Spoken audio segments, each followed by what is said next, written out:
to empty your mind.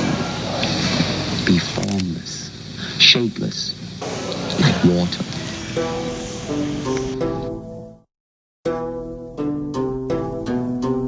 It's not an easy skill to learn. I've been practicing it for many years.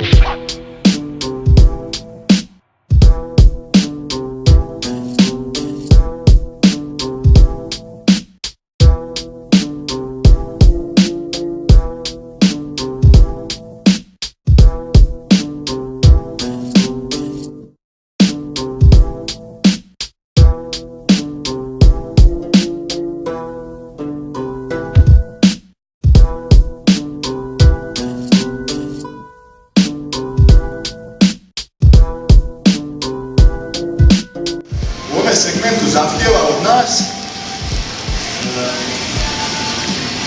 motoričke funkcionalne sposobnosti.